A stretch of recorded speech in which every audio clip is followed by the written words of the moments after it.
back to The Short Game, a show where we look at short video games. I'm your host, Shane, and Reagan is with me today. Yep, as usual. My bro host. Hi, Shane. Also with us today is Bryan Wade. Hi, Bryan. Hello, Shane. How are you doing today? I'm doing great. Friend of the show and noted good guy, Bryan Wade. Welcome, Bryan. Oh, thank you. Also with us is Laura. What's up, Laura? Chicago dropped 28 degrees today, and I'm pissed about it. Oh, my goodness. Jeez. It was 75 this morning. What the hell, Chicago? That sucks. See, this is why I never visit you there. Come on back down to good old Texas, where the weather sucks all year. Well, last time I visited Texas, we actually played the game today. So, nice segue. Good job, Shane. That's right. So we got a chance to do some couch co-op, a rare instance of same room couch co-op with a game that I'm really excited to talk about. One of the standout titles launching on the Switch. We're talking about Snipperclips. Yeah, Snipperclips. It's a good video game. Snipperclips. If you somehow missed out on seeing all of the marketing for Snipperclips, which is it's a kind of an odd marketing situation on this game. This is I mean, there's like 4 games for Switch, so it gets a lot of marketing. I know, right? And this is it's a light game. It's a really like a slight thing. There's stuff to talk about here, but it's a fairly slight game. It's not really a, big meaty experience, but it's one of like 5 things you can buy on your Switch even now after it's been out for like a month now. So yeah, it's worth talking about. If you have a Switch, you've probably already downloaded the demo and tried it out. And if you don't, well, maybe this is a selling point for the Switch, I guess. Reagan, you really sounded like you were knocking this game for being short, which is something I never thought I'd hear on this show. Not my intent. The short game where we make fun of games that are short because we hate ourselves. It's us that's short. No, I really liked this game. I only want 80-hour JRPGs, thanks. Hey guys, I've already defected. I'm deep into Persona 5. I've already defected to the dark side. This show is over. Goodbye, Reagan. That's why we're trying to record a couple of episodes today, so Reagan can crawl back into his Persona 5 K-hole. It's pretty deep, guys. I'm really deep in those dungeons right now. Yeah, I have that game sitting on my coffee table still in the shrink wrap. Oh, so man. At some point I'll get to it. Good job. You probably have other things happening in Persona 5 because of it. He has a whole life playing and Zelda. a podcast that he records. Whole life. That he somehow manages to get out on time, unlike me with Persona 5 in my life. Though I imagine that our guests are riveted by us making fun of Reagan, which is always my favorite part of the podcast. Mine as well. A theme of the show. I mean, I'm pretty into it, actually. I've done some Destiny raids with Shane and Reagan. We've had our fun times. You're an excellent Lovely. Sherpa. I was going to say, does someone actually describe what this game is? Because we haven't done that yet. I'd love to just tell you guys about Snipperclips. Thank you for asking. Oh, wow, I'm so glad you came on my podcast to ask me about Snipperclips. I was really hoping this would happen.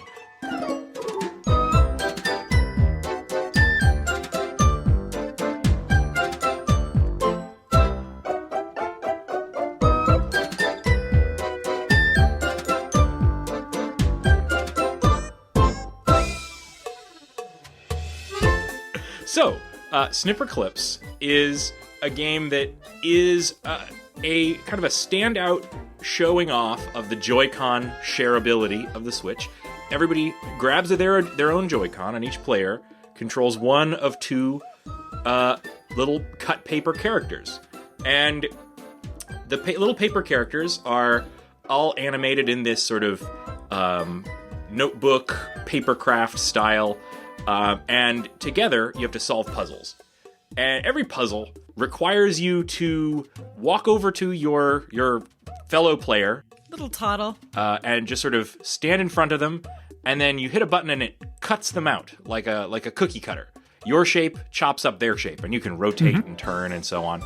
So you can cut little angles or corners onto your friends. And so, for example, in an early level, in order to just visualize this, I think I have to spoil at least one puzzle. In an early level, you're trying to pop balloons, and so you have to cut your friend into the shape, into a pointy shape, so that they can stab the balloons.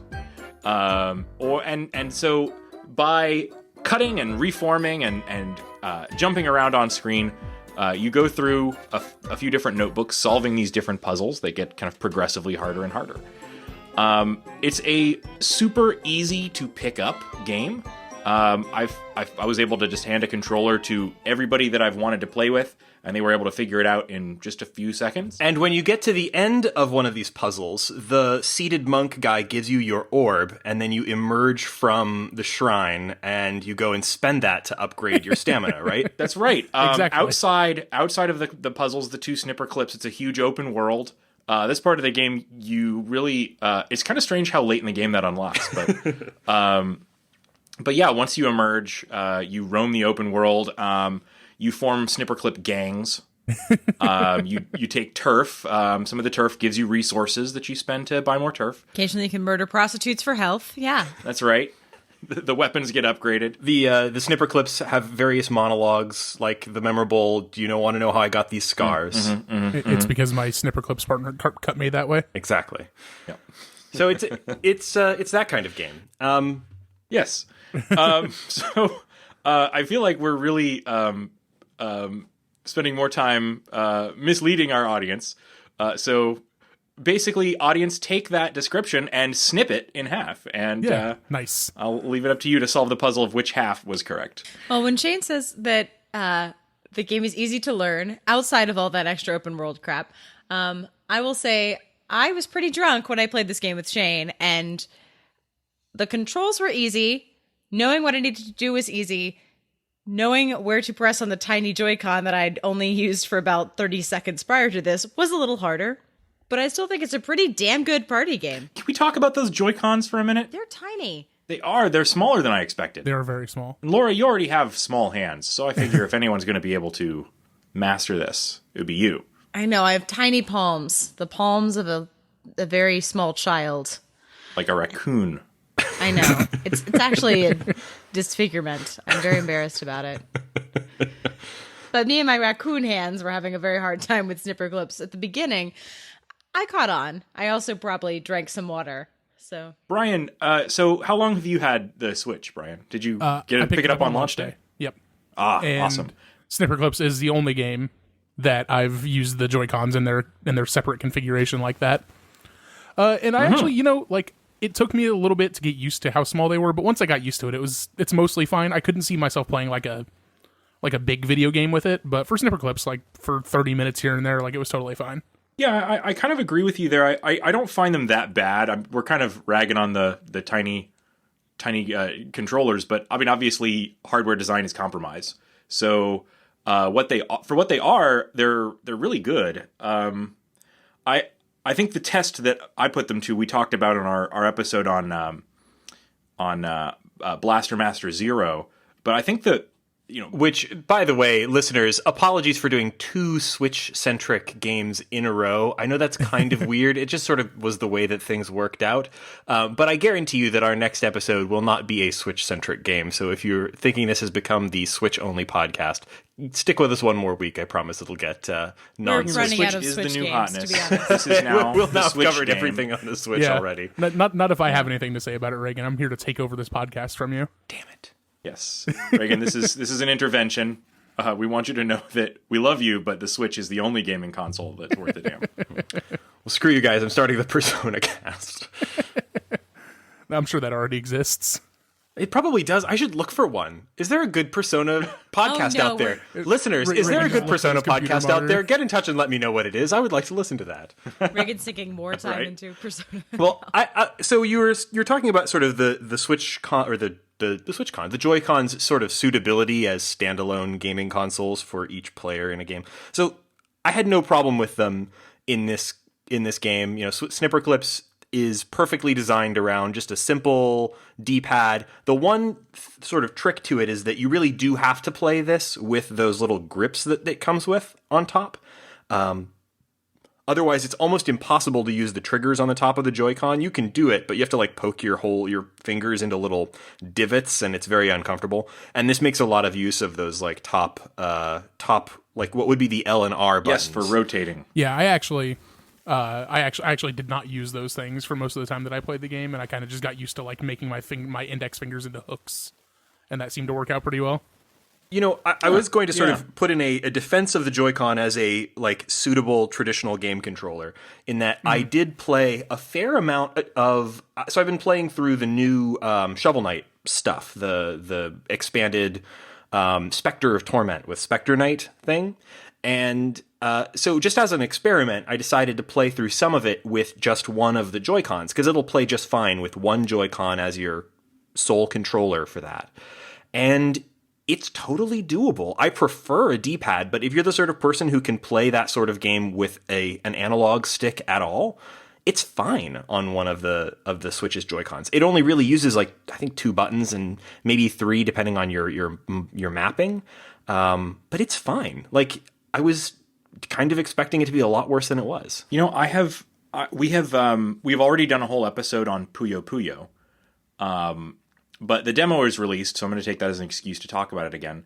I know that game is not going to have like broad mass market appeal because it is just the weeb version of Tetris.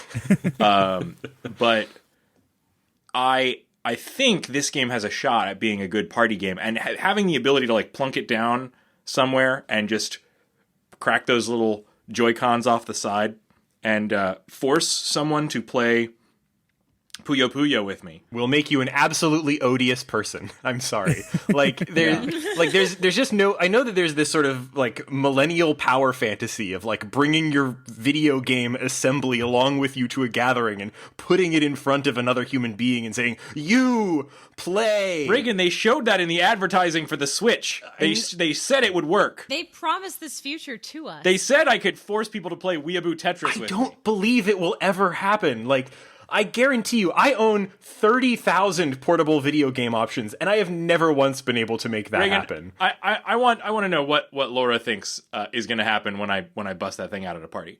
I think that it won't work at a party. I think it can work at awkward work situations because it's already happened twice.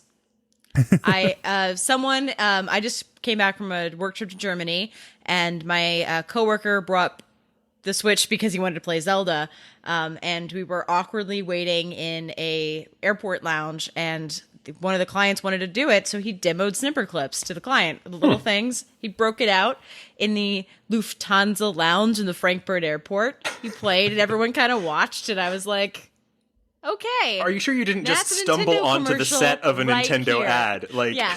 I was looking for cameras, and all I could see was the Camel smoking lounge behind us, wafting smoke while we were adults playing Snipperclips in the airport. But no, I mean, I think that because it's portable, there's going to be times where like the barrier to entry is a little easier, and there's not a lot of like, what portable console is multiplayer? you don't have a link cable for your Game Boy? Like, I've done pass and play on the L, but the Switch is probably the only time you can do that. When Reagan and I were in high school, we used to bring our Game Boy Advances and the link cable to class with us. Ooh. For some And we did trade Advance Wars. Pokemon back in the day. That doesn't really Yeah, count as absolutely. multiplayer, though. That's a really good point, and you know, I think that's definitely what they're leaning on with a lot of the marketing is this like idea that that's going to be a thing. I think it remains to be seen, but it probably will be in certain contexts. I know that if I was like in elementary school and had a Switch in my backpack, I would probably be the most popular kid in class or something. But it just doesn't. I mean, you'd be an elementary school kid with a Switch, so yes, absolutely. Yeah. And in PAX, when I was waiting in line in PAX, people were always playing Mario Kart together on the DSs. And then I'd play somebody, and then I would awkwardly have him be like the guy sweeping up the popcorn at the movie theater. And I was like, do I acknowledge I know this guy? We played Mario Kart in the line, but I don't know his name, and it's kind of awkward. Yeah, well, it's Peach Drift 420. I know that guy. We were besties for 10 minutes. I do want to bring up a small counterpoint. Almost my entire time playing Snipperclips was at work. So it does happen. I promise. Just in general, I know everyone that has it has probably shared it with someone. Laura, I shared it with you. But what's been your experience with like totally new people, maybe even people that don't play a lot of video games, played it with you? I don't know. Has that happened to you guys? Yeah, a little bit. I mean, like people like if I have it out in public, definitely like people are like, oh, is that a Nintendo Switch? Because they're not super common yet. Yeah. And a lot of times, they will at least come over and like look at what I'm doing. Which is always Zelda. Yeah, more or less. Yeah. Well, the airport Snipperclips, the comment we heard was they held the little Joy-Con in their hands and they said, "Oh, I thought this would be breakable." Like I was like, "What?" As if you're gonna break your coworker's device Try not open. But I think they thought it was gonna be like a flimsy, flexible, like childlike thing, and so I think people have just been a little surprised at what the Switch is. Yeah, they're pretty solid. Well, I had a kind of a weird experience with this one because, so you guys know my wonderful wife, Jamie, is not much of a video game person. And occasionally I can entice her to play something, but it generally has to be very cute and preferably a game that involves food. So Overcooked? Yeah, actually, Overcooked was I wouldn't say it was like an unqualified hit because I think once things got really hectic, she mostly just blamed me and it became a real bad scene. I feel your pain, Reagan. I feel your pain. But like, for example, like she played an absolute ton of Cook Serve Delicious. She really liked, she likes games that involve like inventory management or like she likes games that involve managing a restaurant, that kind of thing. But I thought Snipperclips would be a winner because it was a game that we could play together. It seemed relatively like low barrier to entry. The controls seemed simple, and the aesthetic is like undeniably cute as heck. Yeah, it's super adorable. Yeah, Remind me a little of Scribblenauts, actually. I could see that. Sure. Yeah, I yeah. can see that. Still super cute. Yeah, the sort of like paper backgrounds and everything were very like torn out of a notebook, elementary school, scissor cut kind of style. But anyway, long story short, it did not really work out. She was not into it. So we sat down to play it together, which took some persuading because I guess she just didn't feel like it, and got her to play through a few levels. And by the time she got through 5, she was like, "Okay, is that enough? Are we done? Are you good?" And so, we did this a couple of times, but like I think most of my experience with the game was in the single player content. And it's really not like I enjoyed my time with it, playing it with Jamie, even though she wasn't super into it, but it's not a good single player experience, like at all. No, I would not say this game is like something that anyone should try, even bother trying playing single player. But to be frank, it's a party game. Yeah. It's not a game that like you wouldn't sit down and play Mario Party alone, would you? I actually tried that recently. Because I was... Your life is sad, Reagan. Oh, don't say that. No, actually, Jamie really digs Mario Party. So we... and I recently got a Wii that I soft-modded and installed a bunch of old GameCube games on. And Jamie was telling me about how she'd had a lot of fun playing Mario Party when she was a kid, so we downloaded all of them, and we played a really, 2 or 3 evenings solid of Mario Party 7, maybe? One of the GameCube ones. And we had a blast, and that was my first time playing Mario Party. And then the day after that, she was like, I don't feel like playing it. And I was like, I kind of do. So I sat down to play some single player, and the same thing. Don't bother. I can't imagine. Yeah. So how are the palms of your hands feeling? Well, they were fine. This was the... I guess this was not the one that involved the, infamous... I think that was the N64 one that everyone... It was the N64, yeah. Yeah. Because it also had the really terrible, fortunately, the GameCube analog is stick. soft and pillowy. I thought you were saying because he was jacking off playing Mario Party. Well, He would have enjoyed it more in that That's case. why he was playing it alone. Yeah, I'm the guest here, Shane. I'm not allowed to come onto your podcast and be that lascivious. Yes, you are. All right, well, now that I have your permission, let's talk about my Snipperclips fanfic. All right, Reagan, slap the explicit tag on this one. Sorry. Man, that pink snipper clip. Yeah, Ooh. that Snipperclips, that family game. Sorry.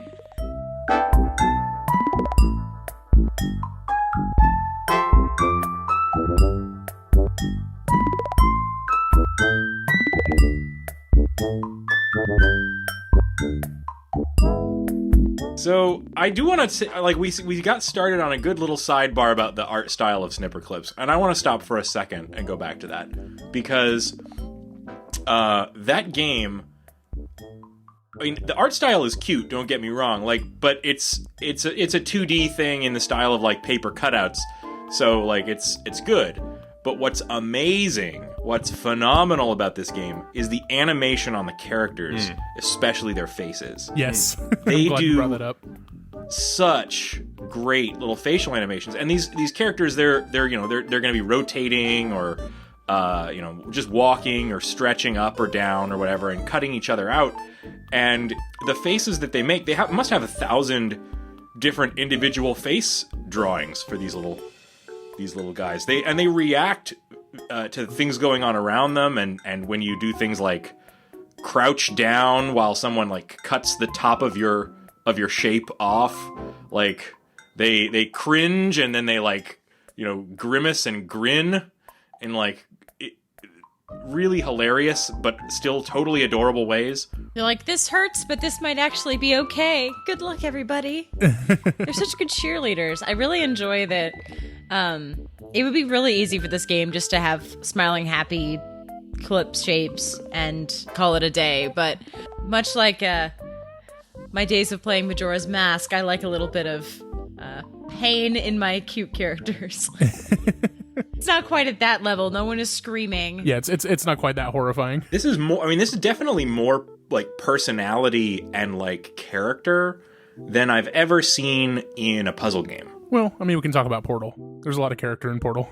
Okay, you might be right there. Yeah, there's a very good point. But the style of it is this very like it's this wonderful like so I just read this article that Jamie forwarded to me because we are both just huge religious devotees of Gudetama. And so it was this whole article about the certain various different types of cute that are acknowledged in Japanese culture or language or whatever. They've got words for different types of go cute. And I'm not remembering all of them. I know that there was one that was Kimo Kawaii. And Kimo Kawaii is like gross cute. So things that are like Tingle from the Zelda series, for example. Like, he's cute, but he's also kind of repulsive, and he's Kimo Kawaii. There's some other type of cute that I'm trying to remember there's a lot of things that are cute because they're also kind of ghastly, and maybe it is Kimo Kawaii, maybe there's another one of the types. But anyway, so like a Grimer. Yeah. Kimo Kawaii. Yeah, or like a lot of the more kind of disturbing Pokemon, or a Ghastly, for example. or like Gloomy Bear, or like I can't think, but there's a lot of various different characters that all have these just sort of unsettling cute characters. And that's kind of what I thought of with this, is that it's this very cute thing where these characters, the little shapes, are always walking around and dancing and cutting each other up, but the idea of like somebody coming up to you and cutting a large chunk out of you is kind of grisly, and the little eyes on the thing sometimes react with like what seems like genuine horror at their being like dismembered. I don't know. Oh my god, you took a totally different read on the art style of this game than I did. Well, it's like they're worried about being cut up, but it's also very cute. You're like, but the Snipperclips, there's a real body horror element to it. It's Cronenbergian. It's I find it really funny that a common element is you literally squatting underneath your friend while they try to like chop parts of the top off, and you keep looking up at them. And I think it's just funny because I think the characters are acknowledging how awkward it is. Like, I don't think they're terrified. I don't think they're like, oh no, I'm going to get my head chopped off. I think they think, oh god, my friend looks so stupid from this angle, and that's what I laugh at. I can see that too. Yeah. It is just their faces are very good, and no matter how grisly your dismemberment becomes, you can always just hold down one of the buttons for like 3 seconds, and it pops you right back into shape, which is great. And so for me, like half of the fun of the game was when you get frustrated with a puzzle, when inevitably someone gets frustrated with someone else, you can walk up to them and attempt to just completely cut them to shreds, which is a great like relief from the stress of the, if you failed a puzzle. Yeah, it's very cathartic to just like chop somebody up occasionally. I dropped in the chat a tweet from one of my friends. This tweet, she was when we were playing this game at work. She was basically like listening to us talking and posting our tweets out of context. and would tag it on Twitter as Switch porn dialogue. Oh man. Yeah. And talk about how she was going to make a porn out of the dialogue that we had, because you kind of form a language when you're playing this game with the person that you're playing it with. Yes, you do. I think that's a common theme in puzzle games that I love. Yeah. Is that they require communication. Like I see here, crouch down, stand up. No, don't take me with you. Put some please and thank yous in there. The big one for me was we were constantly no, cut me a divot. No, cut my divot. Cut my divot up there. Yeah, we would always yell at each other. Deeper. Scoop me. Yeah.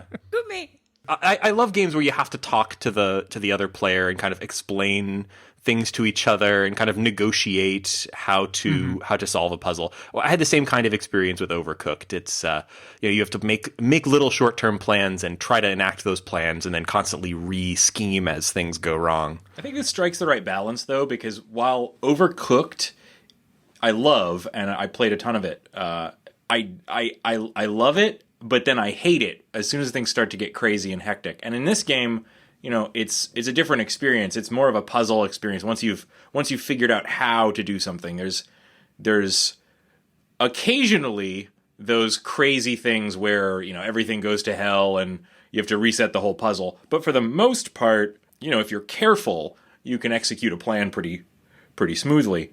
Once you figure out what needs to be done. Yeah.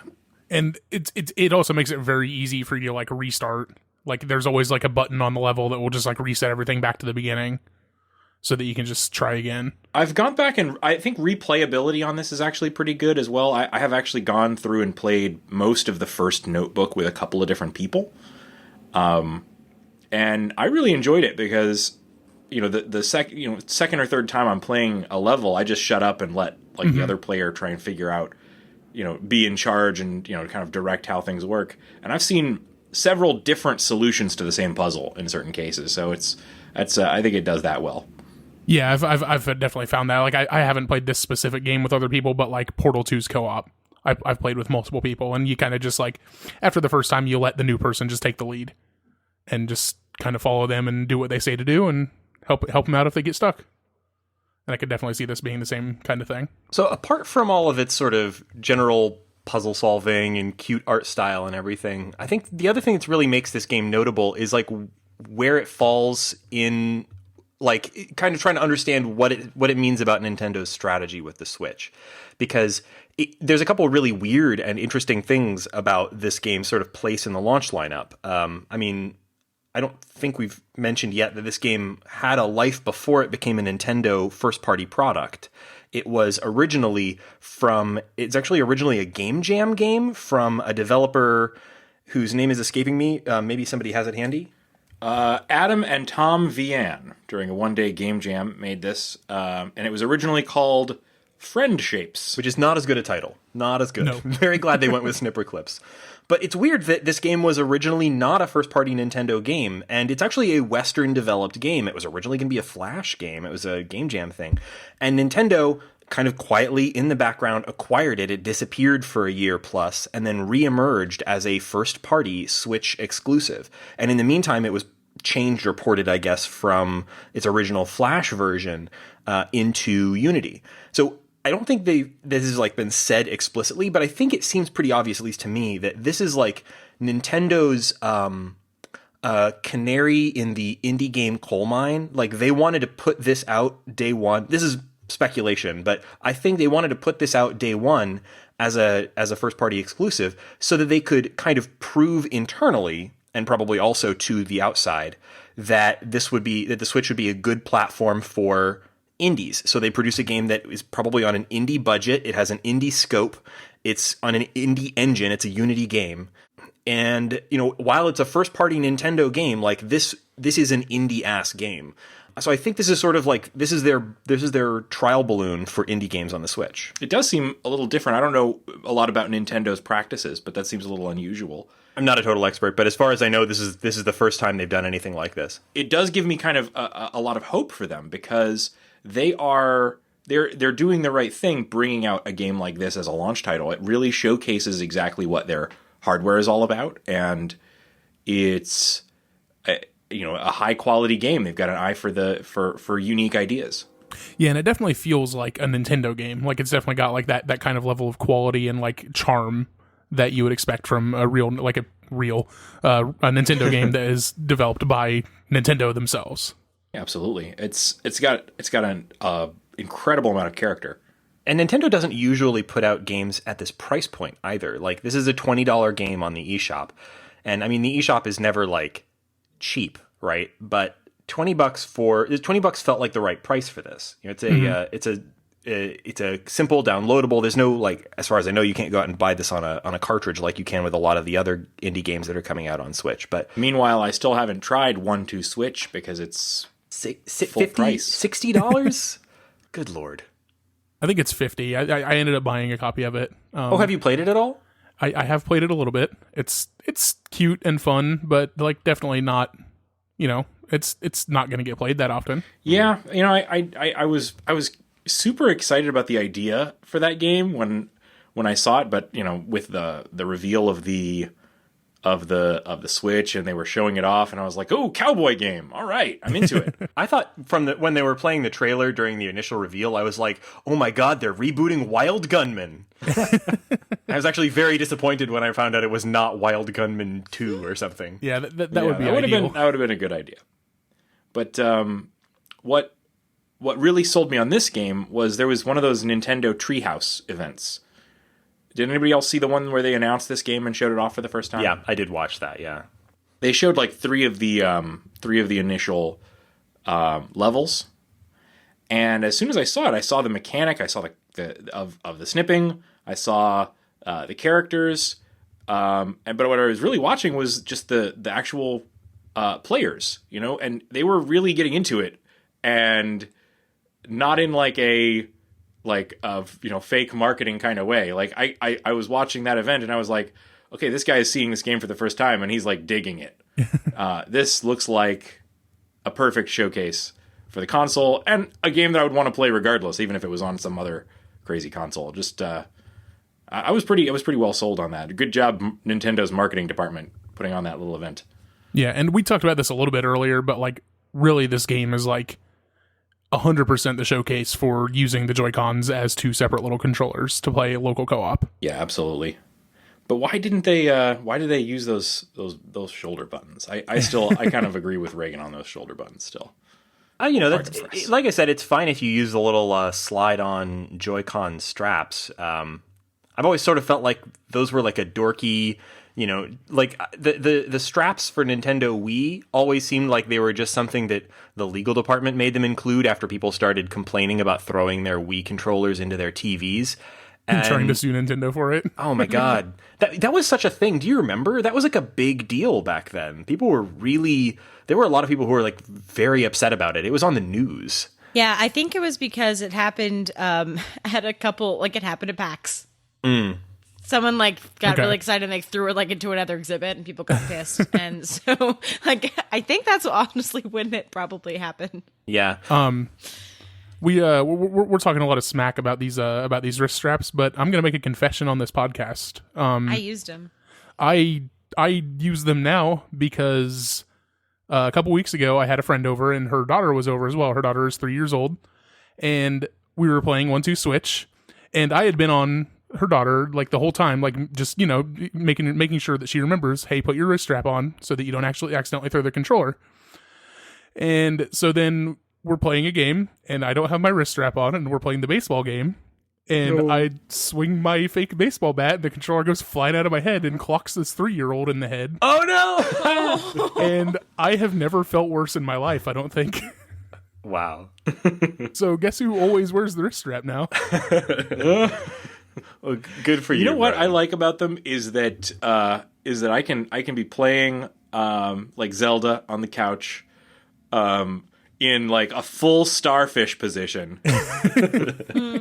Yes, the cozy boy mode. Yes.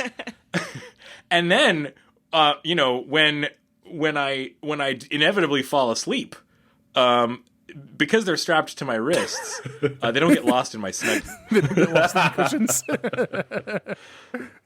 I prefer the full like gangsta-lean crossed arms kind of thing where I've got the Joy-Cons in either hand and I'm like slightly to the side and I got one Joy-Con up, one Joy-Con down, and I'm Zeldoing it that way. That works for me. Man, that's crazy. So, one last thing. There's not really... We're not going to do a spoiler break on this because to actually spoil puzzles would be kind of dumb on a puzzle game. Like, oh, you have to get real thin and then hit the button and then catch the thing that falls. No, it's not going to work. So...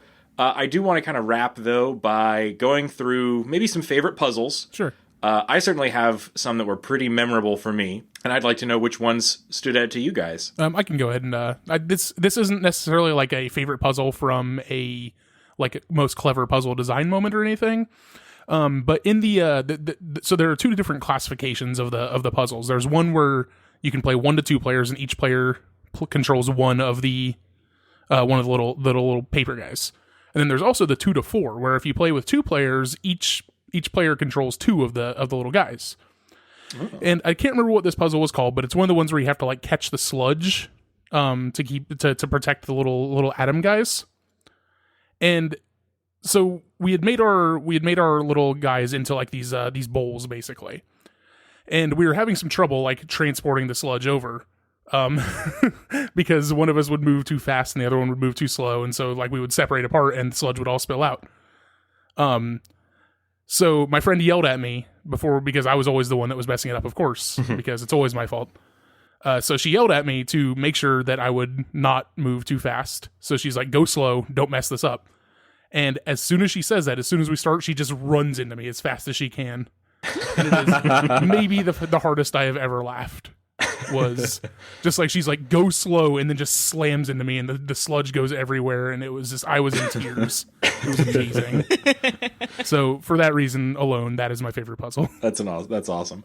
I haven't done enough of those. I've tried some of the 4-player, but I am waiting to get a second set of Joy-Cons to really dive into that at a big party. See, I think that's something we haven't mentioned. I'm glad you brought that up because it's this game looks like it would get even wackier if you got a second set of Joy-Cons and broke it out to 4-player. Yeah, absolutely. We did all of those puzzles. So we have done every single puzzle in the game. We finished all of them with just the 2 of us. That's tremendous.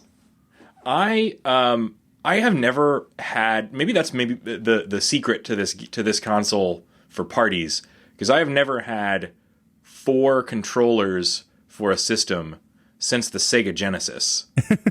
Oh, I bought 4 just to play Mario on the Wii. Oh, yeah. Just because you mean you don't so have good. 4 GameCube controllers to play Smash, Shane? I do not, sadly. Why am I even on this podcast?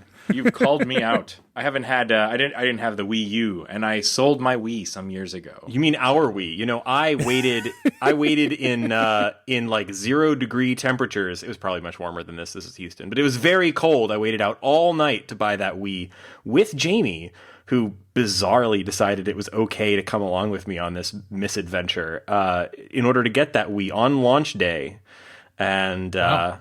I camped out. We brought an air mattress. There's photos of us doing this foolishness. It's the good old days when you had to actually like wait overnight to get a console. Drop that shit in the show notes, Reagan. Yeah, 2006, I think, right? Yeah. 2006. So that would have been we would have been dating for like less than a year, and somehow I convinced this poor girl to go camp out all night in front of a Target in order to get a Nintendo.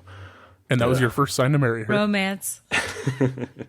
Well, my favorite puzzle in the game. Now, I did not get nearly as far as Shane and Brian did because, again, my single player experience with this was kind of dismal. But I had a really good time with the 2-player parts that we did play, and the things that I liked best were the ones that involved the various balls and hoops. So trying to do the early game basketball themed ones.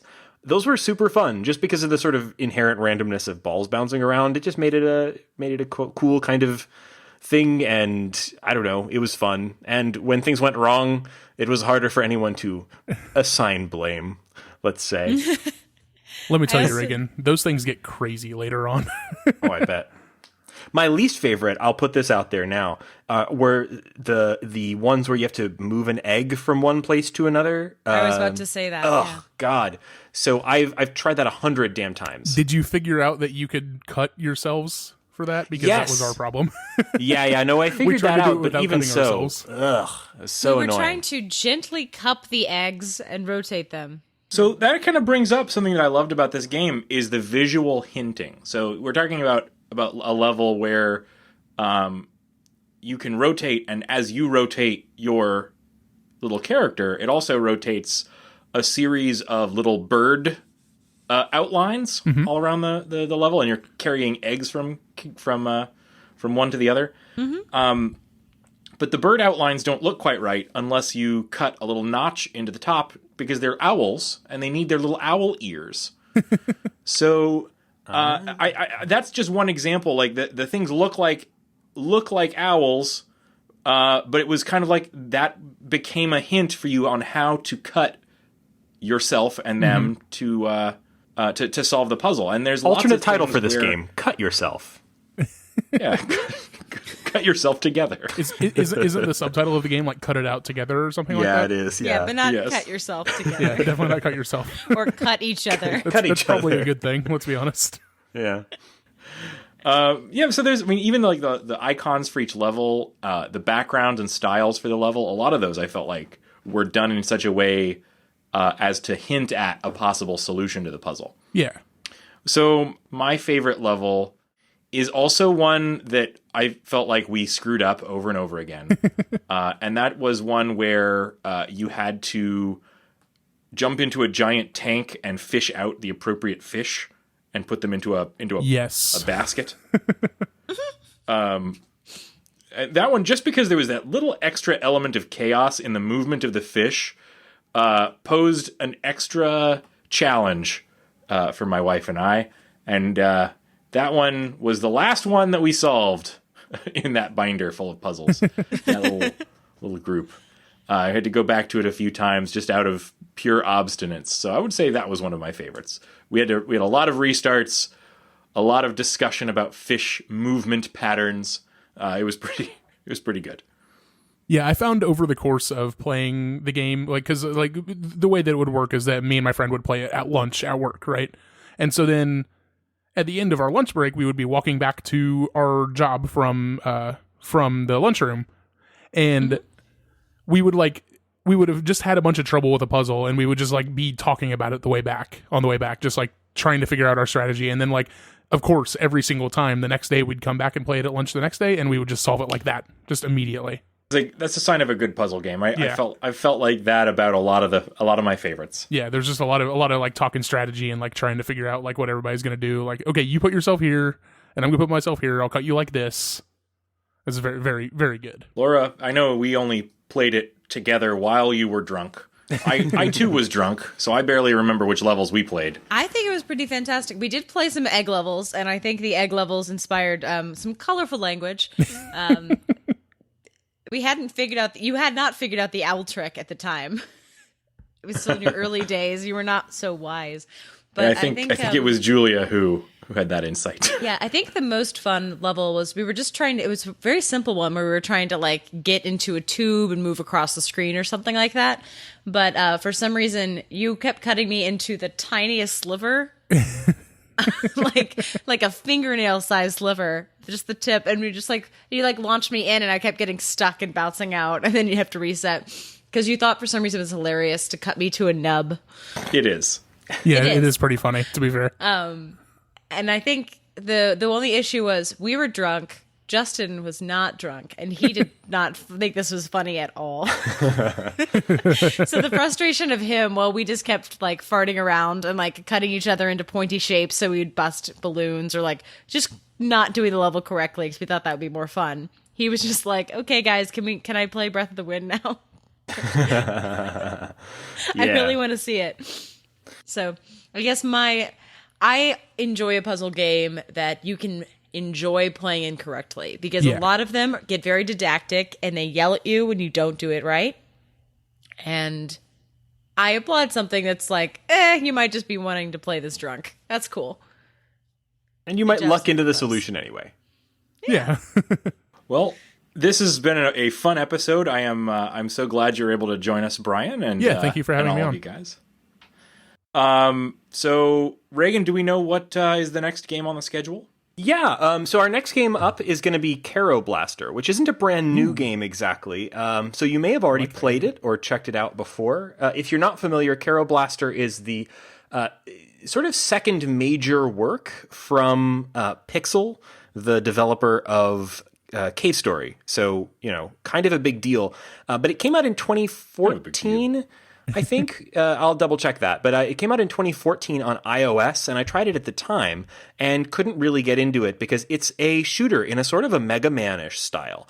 And playing that on iOS, although it has some clever sort of affordances for touchscreen controls, it's not quite right, or it didn't quite work for me at the time.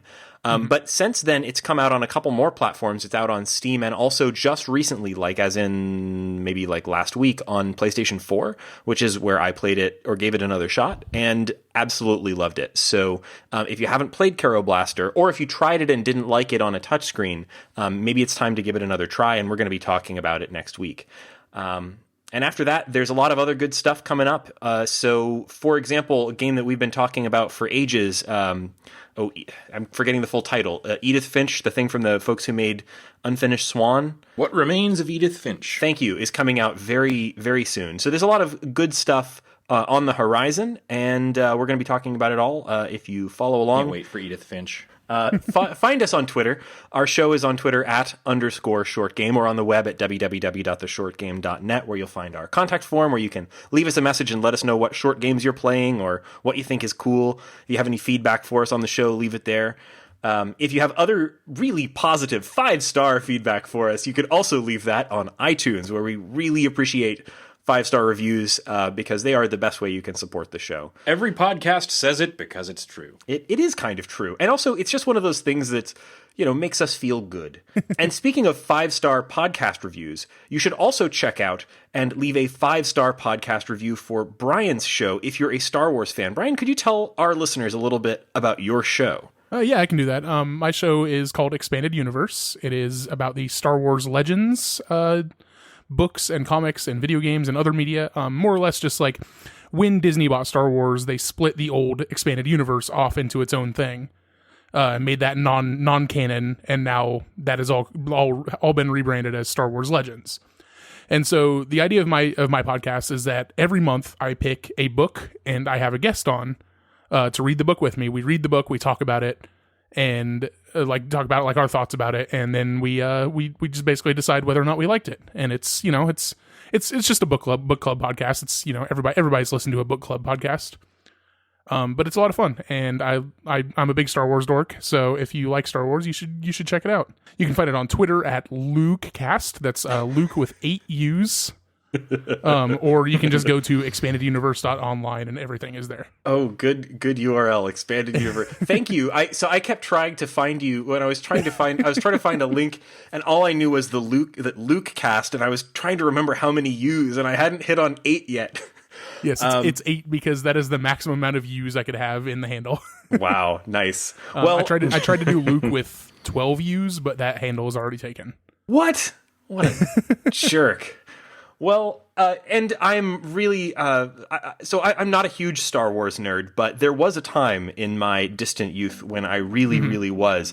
And so I listened to one episode of your podcast, which was great. You guys are doing a great job, but I haven't been keeping up as much as I would recommend that the true Star Wars nerds in our audience do. But have you gotten to the Heir to the Empire ones yet? The Timothy Zahn books? Yeah, that our very first episode was actually Heir to the Empire. Oh, okay. I must have mixed up which ones were in what order. Okay, I need to go back and listen to your first episode, though. Then. Yeah, that one is with Jeremy Greer, who you guys nice. know, and he's a good dude. So. Yes, indeed. Those were some great books. I'll definitely go back and check out that episode too, because the one that I did listen to was on a book that I haven't read, but I very fondly remember the Heir to the Empire. I guess series. There was a trilogy of them. Yeah, those were a great. Trilogy of them. Yeah, those are so fun. Well, so that's awesome, Bryan. And Bryan's also great on Twitter. You should follow him specifically as well. What's your Twitter handle as well? It's @WadeBryanR. That's Bryan with a Y. Yes. So follow Bryan, and I'll have links to all this stuff in the show notes if you want to check out Bryan and his expanded universe. And you can find our show on, I already mentioned that. You can find our show on Twitter at _shortgame. You can find me on Twitter at RayganK. That's RayGank. Shane? You know, we've told people like 8 Twitter handles. I think I'm just going to abstain this episode. I don't need any new followers. It's in the show notes. Shane's Twitter handle is 8-bit Shane. Yes, it is. If you want to follow him. And Laura, where can people find you? You can find me on Twitter at Laura J. Nash. And thank you so much for joining us on this episode of The Short Game.